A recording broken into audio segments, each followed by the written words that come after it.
As always, it is my pleasure that you join me for today's podcast of Second Chance Coaching. My name is Dr. Richard Lewis. If you'd be so kind as to leave me a rating and your feedback, I would very much appreciate it, and it will help others like you to optimally discover this podcast wherever you listen to this and your other favorite podcast.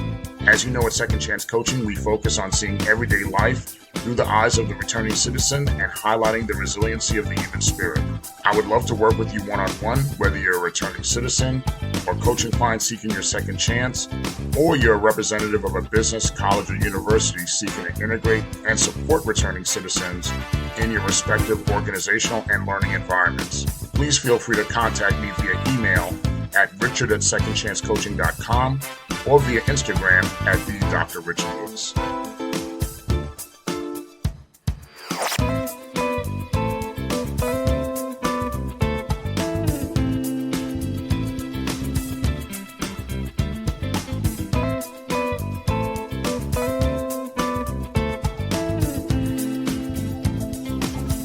Welcome again to another edition of Second Chance Coaching.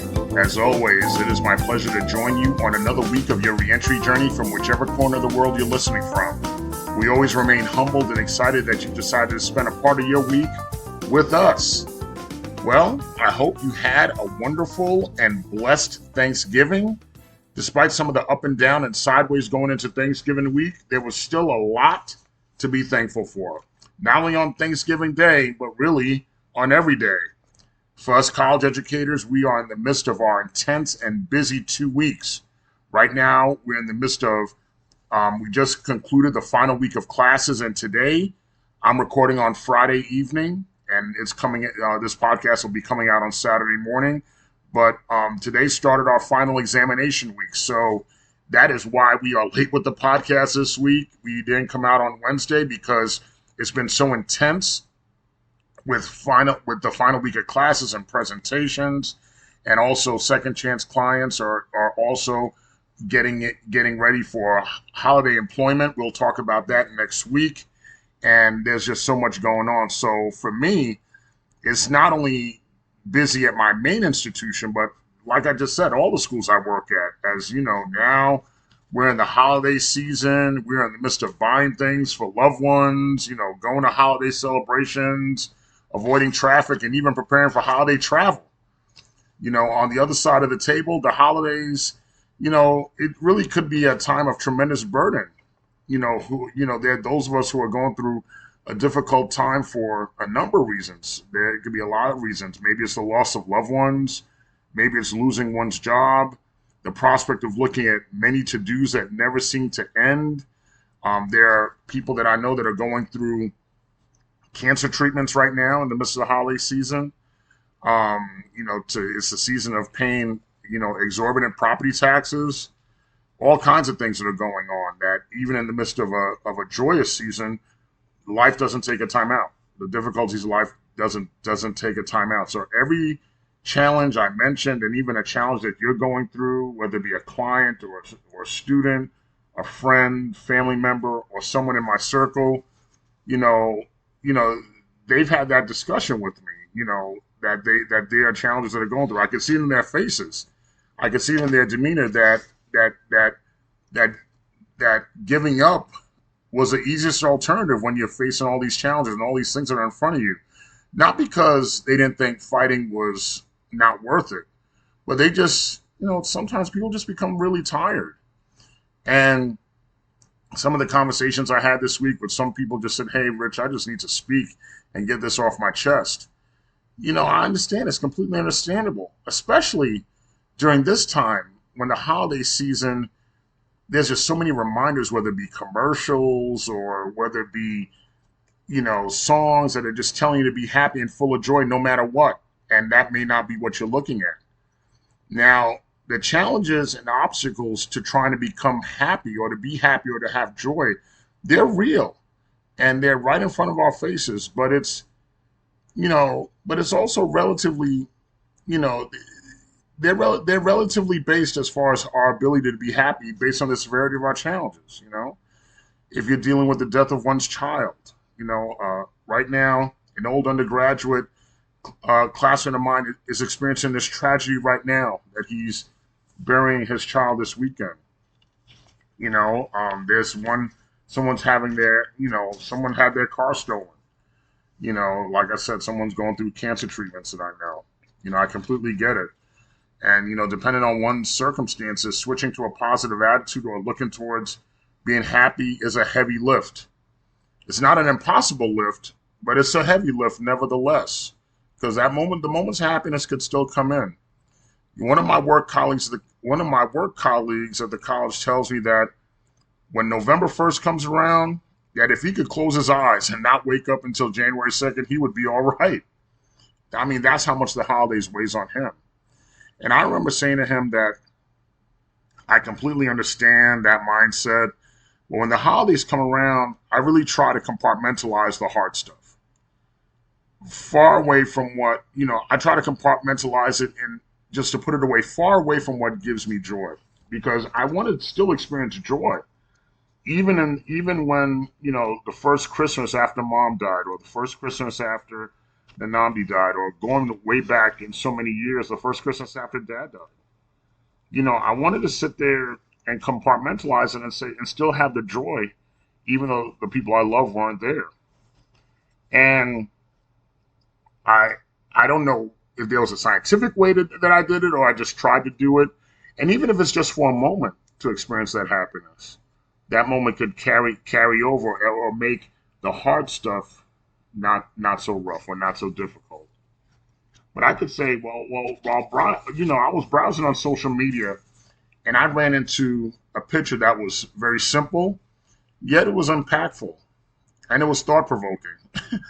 And I don't know who to give credit to, but I did see it on social media and it was not my brainchild.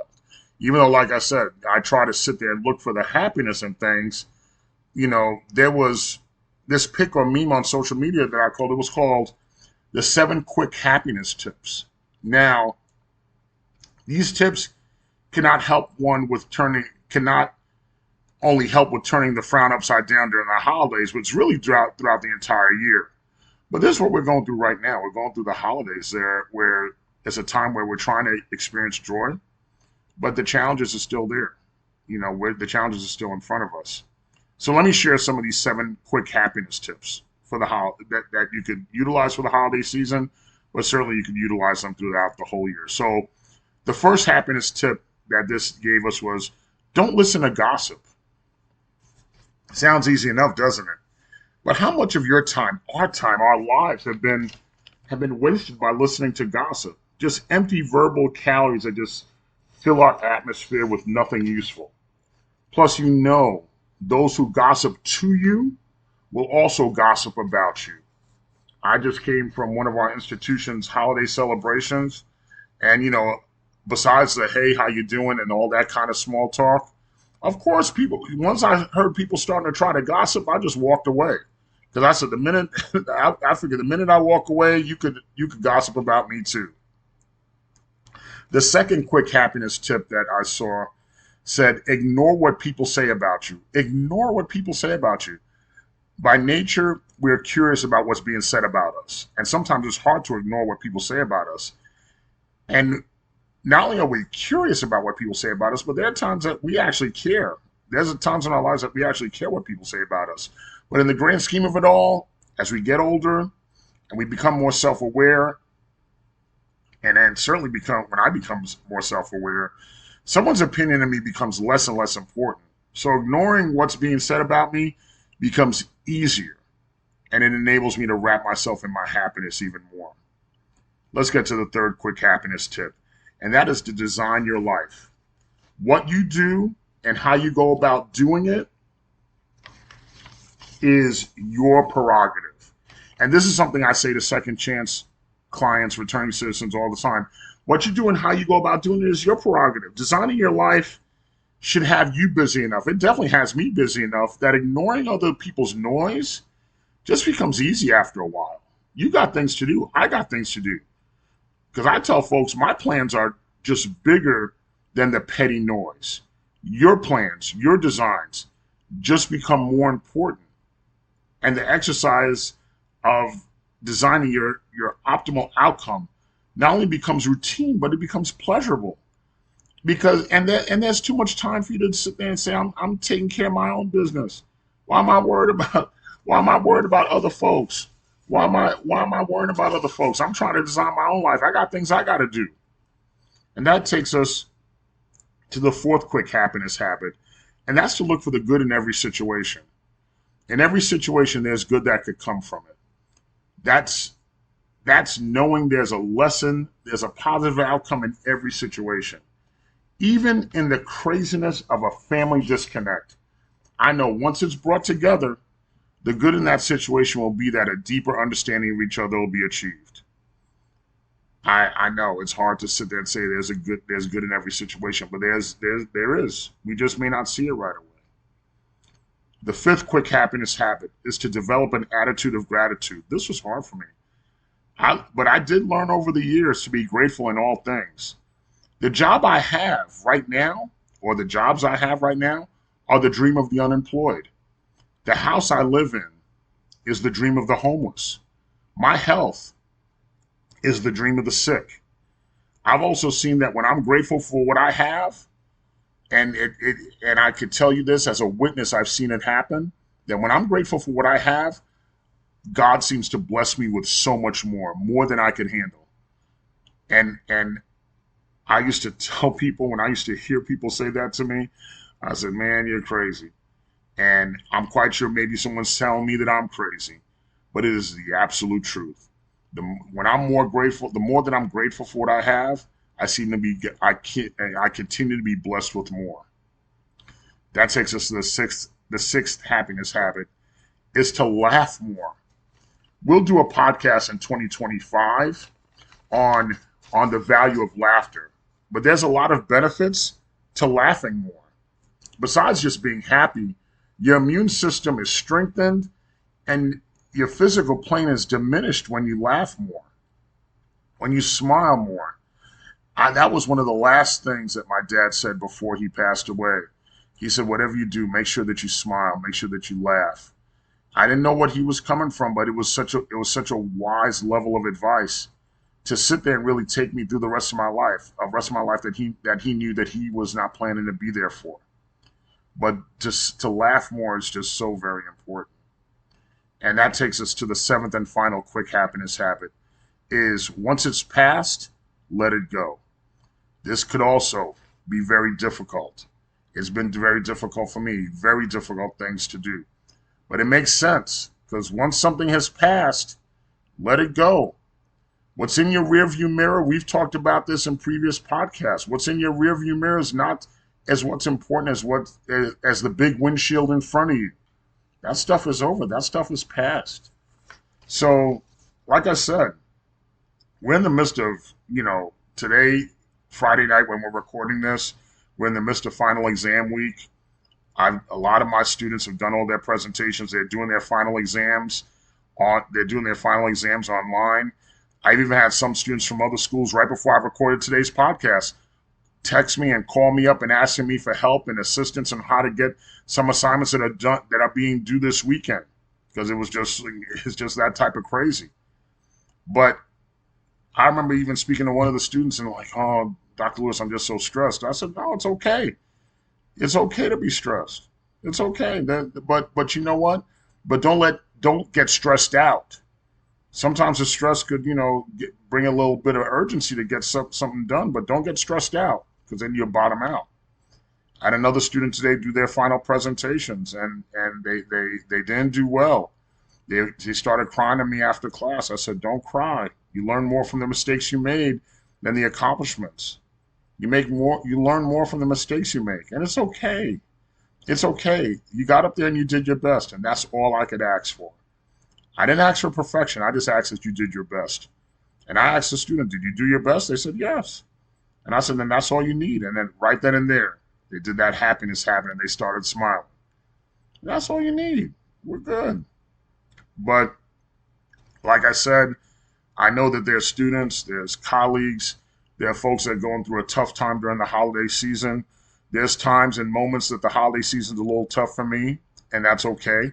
But, you recognize where it's tough, but then you still sit there and look and see where you could find happiness because there's still joy in the music that's being played, in the memories that I have, in the love that I have around my family and around my friends. I want to thank my cousin for being such a gracious host, my cousin Jokum for being such a gracious host during Thanksgiving. That happiness is there. It always is there. So next week, we're going to try to make sure that we come out on Sunday again. Not on Sunday, on Wednesday on time. If not, we'll do the latest by Friday. But next week will be our last episode for 2024, and we'll do our in-season break. So then next week will be our like kind of like mid-season finale, and then we'll have our next podcast after next week on January the 15th. So certainly take the time to be good to yourself. Take the time to be happy. Let's do that. Let's make sure we take the time to be happy. Well, once again, thank you so much for allowing me to enjoy my favorite part of the week with you. I look forward to enjoying my favorite part of the week again with you next week. I want to thank you for always, like I said, thank you for sharing your time with me. Thank you for continuing to spread Second Chance Coaching to your friends, family, and loved ones. I want to sit there and say one of the other favorite times I had this week was I had a favorite time I was spending with my granddaughter. My granddaughter I saw during the Thanksgiving week, and I had a great time with her. Took her to Hollywood Beach. We went and had breakfast. She's gotten so big, able to say my name. We walked around, picked her up. She hugged me, kissed me. We just had such a great time. So even in the midst of me missing so many people, I find that joy and happiness in spending that time with her. And I was thankful for that. And like I said, once again, I'm thankful for you always sharing your time with me. Continue to spread Second Chance Coaching to your friends, family, and loved ones. Thank you again for joining us. I look forward to spending time with you again next week, and we'll make sure that we try to get in here on Wednesday for our mid-season finale. Thank you again. Enjoy your weekend, and we'll talk to you next week. Thank you again for joining us here at Second Chance Coaching. In addition to coaching services for individuals and businesses, I'm also available for speaking engagements and workshops on criminal justice reentry, human resources, as well as organizational culture and leadership. Feel free to email me at richard@secondchancecoaching.com, as well as connect with me on Instagram at @DrRichardLewis. Remember, every day you are given this opportunity for your second chance, and I know you'll make the best of it. I love you all, and I look forward to connecting with you next time here at Second Chance Coaching.